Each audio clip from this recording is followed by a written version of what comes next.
Breaking news చూస్తున్నాము. బండి భగీరథ్ కేసులో బిగ్ ట్విస్ట్. భగీరథ్ కి ఉచ్చు బిగుస్తుంది. ప్రస్తుతానికి కేసులో మరొక సెక్షన్ ని కొత్తగా జోడించారు పోలీసులు. భగీరథ్ మైనర్ పై పలుమార్లు అఘాయిత్యం చేశాడని బిఎన్ఎస్ 64 సబ్సెక్షన్ 2M ఈ సెక్షన్ ని ప్రస్తుతానికి పోలీసులు చేర్చారు. బిఎన్ఎస్ 64 సబ్సెక్షన్ 2M ప్రకారం నేరం రుజువైతే కనీసం 10 ఏళ్ల జైలు శిక్ష లేదా జీవితకాలం పాటు ఖైదీగా ఉండే అవకాశం ఉంది. బండి భగీరథ్కు బెయిల్ రావడం కూడా కష్టమే అంటున్నారు న్యాయ నిపుణులు. బండి భగీరథ్ పై ఇప్పటికే పోక్సో కేసు నమోదైంది. భగీరథ్ పై BNS section 5 subsection 1 read with 6 అలాగే బిఎన్ఎస్ 74, 75, 11, 12 ఈ సెక్షన్స్ ముందు నుంచే జతపరిచారు. సెకండ్ టైం విక్టిమ్ దగ్గర స్టేట్మెంట్ తీసుకున్న తర్వాత DCP Ritiraj BNS section 5 subsection 1 read with 6 ఈ సెక్షన్ని యాడ్ చేశారు. చాలా ఇంపార్టెంట్ సెక్షన్ అంటూ దీనిపైన చర్చ జరిగింది. దాదాపు 20 సంవత్సరాల పాటు శిక్ష పడే అవకాశం ఉంది ఈ సెక్షన్ ప్రకారం. అలాగే నాన్ బెయిలబుల్ ఆఫెన్సెస్ అని చెప్పొచ్చు ఒక రకంగా. దాంతోపాటు ఇప్పుడు ప్రస్తుతానికి సెక్షన్ 64 సబ్సెక్షన్ 2M అంటే రిపిటేటివ్ ఆఫెన్స్, పదే పదే ఏదైతే ఒక ఆఫెన్స్ని చేశారో పదే పదే అది రిపీట్ చేయడము, at the same time falls promises చేయడం, పెళ్లి చేసుకుంటానంటూ లేకపోతే బెదిరించడం కావచ్చు, మభ్య పెట్టడం కావచ్చు, బై ఫోర్స్ కావచ్చు. ఈ సెక్షన్ 64 సబ్సెక్షన్ 2M ఈ సెక్షన్ ప్రకారం చాలా క్లియర్గా రిపీటెడ్ ఆఫెన్స్, రిపీటెడ్ అగ్రివేటెడ్ అఘాయిత్యం అని చెప్పొచ్చు ఒక రకంగా. అండ్ అది రిపీటెడ్గా చేయడం మళ్ళీ ఈ కారణాల వల్ల 10 సంవత్సరాల నుంచి జీవిత ఖైదు పాటు శిక్ష అనుభవించే అవకాశం ఉంటుంది. మొత్తం మీద ఉచ్చు బిగుస్తుంది బండి భగీరథ్కి. రోజు రోజుకి పోలీసులు మరొక సెక్షన్ని యాడ్ చేశారు.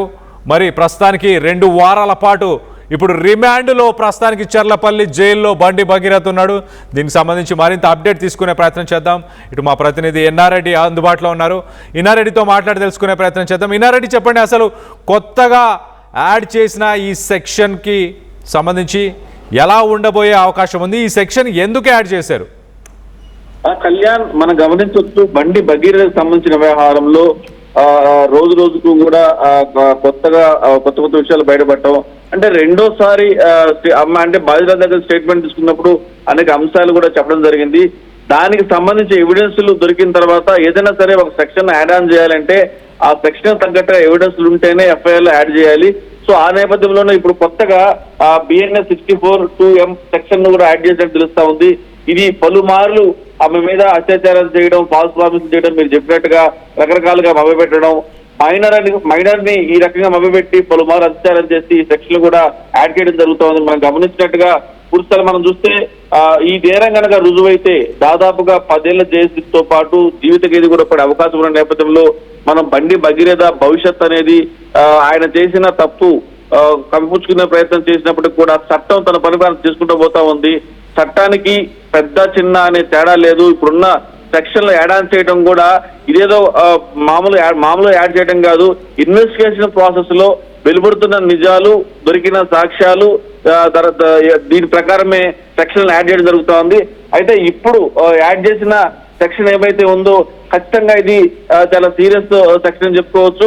మరి ఇలాంటి పరిస్థితుల్లో 14 రోజుల రిమాండ్ లో ఉన్నాడు. ఈ రోజు 10 రోజుల పాటు పోలీస్ కస్టడీ కావాలని చెప్పని ఇప్పుడు ఈ రోజు కోర్టులో పోలీసులు పిటిషన్ దాఖలు చేసే అవకాశం ఉంది. పిటిషన్ దాఖలు చేసి పోలీస్ కస్టడీకి ఇస్తే ఇంకా చాలా విషయాలు బయటకు వచ్చే అవకాశం ఉందని కూడా మనకు చాలా స్పష్టంగా అర్థమవుతా ఉంది. మరి ఇలాంటి పరిస్థితుల్లో బండి భగీరథ ఇక బయటకు వచ్చే అవకాశం లేదా అంటే మరి చూడాలి. దీంట్లో పోలీస్ కస్టడీ తీసుకున్న తర్వాత వెలువడే అంశాలు, తర్వాత ఏమైతే బాధితురాలు తన ఫిర్యాదులో పేర్కొన్న అంశాలు ఏమైతే ఉన్నాయో ఆ అంశాలకు సంబంధించి time to time scene reconstruction చేసినప్పుడు వెలువడే అంశాలు వీటన్నింటి బేజవారీ చేసుకుని ఫర్దర్ స్టెప్స్ తీసే అవకాశం ఉంది. ఏదైనప్పటికీ ఇప్పుడు బిఎన్ఎస్ 64(2)M అనే సెక్షన్ యాడ్ చేయడం అనేది మాత్రం ఇది నిరూపితమైతే 10 సంవత్సరాల నుంచి జీవిత ఖైదు పడే అవకాశం ఉంది. కాబట్టి ఇక భగీరథ భవిష్యత్ అనేది జైలు పాలైన అన్న అనుమానం మనకు కలుగుతా ఉంది కళ్యాణ్. అయితే ఇన్నారెడ్డి ఇక్కడ గమనించాల్సిన విషయం ఏంటంటే పబ్లిక్ ప్రాసిక్యూటర్ జడ్జితో మాట్లాడినప్పుడు ఆయన చాలా క్లియర్గా ఒక పాయింట్ని జడ్జికి చెప్పే ప్రయత్నం చేశారు. ఆ బెయిల్ రిజెక్ట్ అవ్వడానికి కూడా అదే కారణం అంటున్నారు. చాలా క్లియర్గా బాధితురాలు ఒక్కరే కాదు, ఇంకా కొంతమంది అమ్మాయిలు ఉన్నారు, మైనర్స్ కావచ్చు, ఇంకా బాధితులు ఉన్నారు, వాళ్ళకి సంబంధించిన ఇన్ఫర్మేషన్ నా దగ్గర ఉంది అంటూ కూడా పబ్లిక్ ప్రాసిక్యూటర్ అన్నారు. ఇప్పుడున్న సెక్షన్లు ఇప్పుడు కొత్తగా యాడ్ చేసిన సెక్షన్ ఇవన్నీ కాకుండా మిగతా బాధితురాళ్ళు ఎవరైనా ఉండి వాళ్ళు కూడా కేసు ఫైల్ చేస్తే ఇంకా జీవిత కాలం పాటు బండి భగీరథ్ జైల్లోనే ఉండే అవకాశం ఉందా? ఖచ్చితంగా కళ్యాణ్, మీరు చెప్పినట్టుగా ఆ రోజు కోర్టులో బెయిల్ పిటిషన్ అంటే interim bail petition not arrest కు సంబంధించిన వ్యవహారంలో ఆర్గ్యుమెంట్ జరుగుతున్నప్పుడు ఈమె ఒకటే కాదు, ఇలాంటి వాళ్ళు బాధితులు చాలా మంది ఉన్నారు, ఆయనకున్న పలుకుబడి నేపథ్యంలో బయటకు రావడానికి భయపడుతున్నారు అని చెప్పిన ఆ వ్యవహారం మీద కూడా ఇప్పటికీ కొన్ని సాక్ష్యాలు ఉన్నాయన్న విషయాన్ని కూడా పూర్తి స్థాయిలో ఆయన ఆర్గ్యుమెంట్ చేయడం జరిగింది. సో ఈ ఆర్గ్యుమెంట్ చేశారంటే అది ఒక జ్యుడిషియరీ జడ్జి గారి ముందు ఇలాంటి ఆర్గ్యుమెంట్ చేశారంటే ఖచ్చితంగా ఎవిడెన్స్ లో ఉంటాయి. మరి ఫ్యూచర్ లో ఇవన్నీ అంటే మరి ఎవరున్నారు బాధితులు, ఎంతమంది బాధితులు ఉన్నారు అన్న దాని మీద కూడా ఎంక్వైరీ కొనసాగుతూ ఉంది. దాంట్లో ఎవరెవరైతే ఉన్నారో వాళ్ళని కూడా పిలిపించి విచారించే అవకాశం ఉంది. ఆ వాళ్ళు కూడా బయటకు వచ్చి కేసులు నమోదు చేస్తే ఇక బండి భగీరథ భవిష్యత్ అనేది చాలా క్రూషియల్ గా మారే అవకాశం ఉంది. అంటే మరి వాళ్ళు ఎందుకు పిలిపించలేదు, తర్వాత వాళ్ళలో విచారణ కొనసాగుతుందా అంటే ఇవన్నీ కూడా అంతర్గత వ్యవహారాలు కాబట్టి ఒక పక్కన చట్టం తన పనులు చేసుకుంటూ పోతూనే ఉంది. అదే కాకుండా బండి భగీరథను ఒకసారి పోలీస్ కస్టడీని విచారిస్తే ఈ అన్ని అంశాల ఆధారంగా కూడా విచారించే అవకాశం కనిపిస్తా ఉంది. బండి భగీరథ విచారణ సమయంలో ఎప్పుడైతే కోర్టు ఆర్డర్ ఇచ్చిన తర్వాత సాక్ష్యాధారాలు చూపించి ఇవి చేసావా లేదా అని చెప్పేసి కన్ఫెషన్ స్టేట్మెంట్ తీసుకునే అవకాశం స్పష్టంగా ఉంది. ఆ దిశగా పూర్తి స్థాయిలో ఎంక్వైరీలు కొనసాగుతూ ఉన్నాయి. అలాగనే సోషల్ మీడియాలో ఎవరైతే అమ్మాయిని బ్లేమ్ చేస్తూ వీడియోలు చేశారో, తర్వాత ట్రోల్ చేశారో వాళ్ళకు సంబంధించిన వ్యవహారంలో కేసులు నమోదై ఈ రోజు కానీ రేపు కానీ అరెస్ట్ పర్వం మొదలై అవకాశం కనిపిస్తా ఉంది కళ్యాణ్. అయితే ఇన్నారెడ్డి సాక్ష్యాధారాలు అన్న మాట మీరు మాట్లాడారు కాబట్టి బండి భగీరథ్ ఫోన్ ప్రస్తుతానికి ఫోరెన్సిక్ ల్యాబ్ దగ్గర ఉన్నట్టు తెలుస్తుంది. సో దాంట్లో ఇంకా విస్తుపోయే విషయాలు బయటకు వచ్చే అవకాశం ఏముందా? ఈ అమ్మాయితో జరిగిన కాన్వర్జేషన్స్ కావచ్చు, మిగతా బాధితులు ఇటు పబ్లిక్ ప్రాసిక్యూటర్ అన్నట్టు మిగతా బాధితులు ఒక 3-4 అమ్మాయిలు ఉన్నారు అంటూ పబ్లిక్ ప్రాసిక్యూటర్ చెప్పిన మాటలను ఒకసారి గుర్తు చేసుకుంటే వాళ్ళకు సంబంధించిన ఇన్ఫర్మేషన్ కూడా బయటకు వచ్చే అవకాశం ఉంటుందా? ఖచ్చితంగా కళ్యాణ్. ఒకవేళ కనుక అంటే ఇప్పుడు మనం గమనించాల్సిన విషయం ఏంటంటే అతను అరెస్ట్ అవుతున్నాడు అన్న విషయాన్ని ప్రిపేర్ అయ్యాడు. సో అరెస్ట్ అవుతారన్న విషయం ప్రిపేర్ అయ్యాడు కాబట్టి యాజ్ యూజువల్ గా మొబైల్ అనేది సీజ్ చేస్తారన్న విషయం కూడా లీగల్ అడ్వైజర్ చెప్పే ఉంటారు.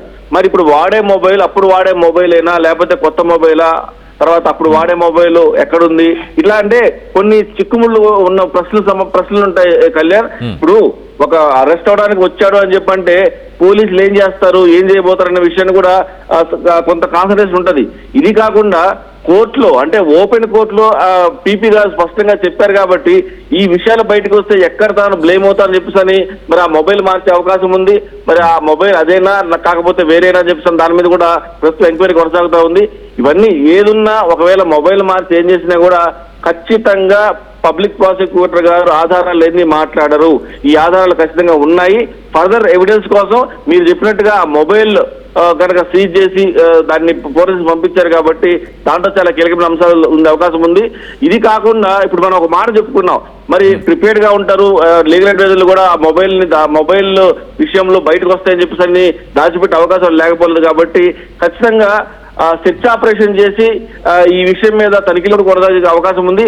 ఇది కాకుండా ప్రధానంగా కళ్యాణ్ ఇతనితో పాటు సహకరించిన స్నేహితులు ఎవరైతే ఉన్నారో వాళ్ళని కూడా విచారిస్తే ఇంకా చాలా విషయాలు బయటపడే అవకాశం ఉంది.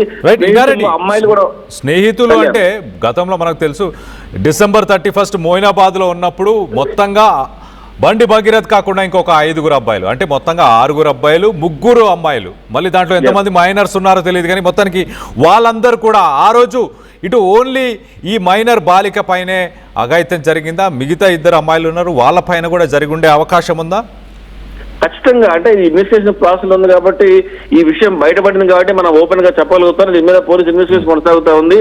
దీంట్లో ఎవరెవరైతే ఉన్నారో వాళ్ళందరినీ కూడా విచారిస్తే ఇంకా చాలా విషయాలు కూడా బయటకు వచ్చే అవకాశం కనిపిస్తా ఉంది. అలాగనే ఈ వీడియోలు ఫోటోలు బయటకు రావడానికి కారణమైన స్నేహితులని చెప్తున్న విషయం కూడా మనకు లీడ్ అవుతా ఉంది. ఖచ్చితంగా వీళ్ళ ఇన్వాల్వ్మెంట్ ఉంది. మనం ఒక విషయాన్ని గమనించాలి కళ్యాణ్, ఈ దారుణం జరగడానికి ముందు అమ్మాయి పరిచయం కావడానికి ముందు అమ్మాయిని పడేస్తారని స్నేహితులతో ఛాలెంజ్ చేశాడని చెప్పన్న విషయాన్ని కూడా పరిగణలో తీసుకుని అంతా కూడా బండి భగీరథ ఎంత తప్పు చేశాడో బండి భగీరథ సపోర్ట్ చేసిన స్నేహితుల ఇన్వాల్వ్మెంట్ అనేది కూడా చాలా కీలకం కాబట్టి అమ్మాయిలను అబ్బాయిలను విచారం చేసి మనం చెప్పుకున్నట్టుగా ప్రతి ఓపెన్ కోర్టులో పీపీ గారు చెప్పిన విషయాలన్నీ పరిగణలో తీసుకొని విచారణ మాత్రం చాలా సీరియస్ కొనసాగుతా ఉంది. అందరినీ పిలిపించి విచారిస్తే ఇంకా చాలా విషయాలు బయటకు వచ్చే అవకాశం చాలా స్పష్టంగా కనిపిస్తా ఉంది Kalyan. Right Inna Reddy, thanks for the latest update. మొత్తం మీద బండి భగీరథకి ఉచ్చు బిగుస్తుంది అన్నదానికి ఇది నిదర్శనం అని చెప్పొచ్చు. కొత్తగా పోలీసులు మరొక సెక్షన్ని యాడ్ చేశారు, BNS 64 సబ్ సెక్షన్ 2M.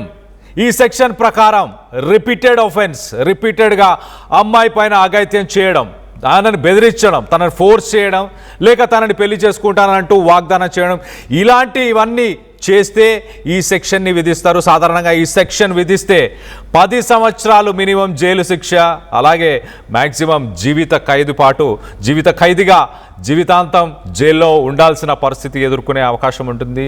ఈ సెక్షన్స్తోనే ఇక్కడికి ఆగిపోయే అవకాశం లేదు. మరోపక్కన పబ్లిక్ ప్రాసిక్యూటర్ జడ్జితో మాట్లాడుతూ చాలా క్లియర్గా ఇంకా బాధితురాళ్ళు ఉన్నారు, ఇంకా బండి భగీరథ విషయంలో మోసపోయిన అమ్మాయిలు ఉన్నారు, కొంత భయభ్రాంతులకు గురై ఉన్నారు కాబట్టి ప్రస్తుతానికి రావట్లేదు. కానీ ఖచ్చితంగా వాళ్ళు కూడా న్యాయస్థానాన్ని వాళ్ళు కూడా అప్రోచ్ అవుతారు అంటూ పబ్లిక్ ప్రాసిక్యూటర్ గతంలో మాట్లాడారు. మరో పక్కన మోయినాబాద్ ఇన్సిడెంట్ కావచ్చు, మిగతా ఇన్సిడెంట్ సిరీస్ ఆఫ్ ఈవెంట్స్లో మనం ఒకసారి చూస్తే అక్టోబర్, నవంబర్, డిసెంబర్ ఈ 3 నెలలు కూడా అఘాయిత్యం చేశాడు అంటూ ఆరోపించారు. ఇటు విక్టిమ్ మదర్ కూడా అదే స్టేట్మెంట్ ఇచ్చారు. దాని ప్రకారం మరి ఈ సమయాల్లో మరి ఎక్కడెక్కడ ఉన్నారు, తన ఫ్రెండ్స్ ఎవరు, సోషల్ మీడియా మాధ్యమంలో ఒక పోక్సో, ఒక మైనర్స్కి సంబంధించిన ఫొటోస్ని ఎవరు సర్క్యులేట్ చేశారు, ఆ మైనర్తో పాటు ఆ మైనర్ తల్లిదండ్రుల వీడియోస్ని ఎవరు సర్క్యులేట్ చేశారు అన్న కోణంలో కూడా ప్రస్తుతానికి పోలీసులు ఇన్వెస్టిగేషన్ చేస్తున్నారు. సోషల్ మీడియా ఇన్ఫ్లుయెన్సర్స్ ఎవరైతే వీటిని ముందుకు తీసుకెళ్లే ప్రయత్నం, వాళ్ళ ఇమేజెస్ని, వాళ్ళ వీడియోస్ని వాడే ప్రయత్నం చేశారో ఆ విక్టిమ్ని, ఆ మైనర్ ఐడెంటిటీని రివీల్ చేసే ప్రయత్నం చేశారో వారందరి పైన కూడా కేసులను విధించబోతున్నట్టు చాలా క్లియర్గా తెలుస్తుంది. కనీసం 10 ఏళ్ల నుంచి జీవిత ఖైదు పడే అవకాశం ఉంది. దీనికి సంబంధించి మీరేమనుకుంటున్నారు? మరొక సెక్షన్ని ప్రస్తుతానికి యాడ్ చేశారు. ఇంకా బాధితులు ఉన్నారని మీరు భావిస్తున్నారా? వాళ్ళు కూడా బయటకు వస్తే బండి భగీరథ్ పరిస్థితి ఎలా ఉండబోతుంది అన్న దానిపై మీ అభిప్రాయాలు ఏంటనేది కింద కామెంట్ రూపంలో తెలియపరచండి.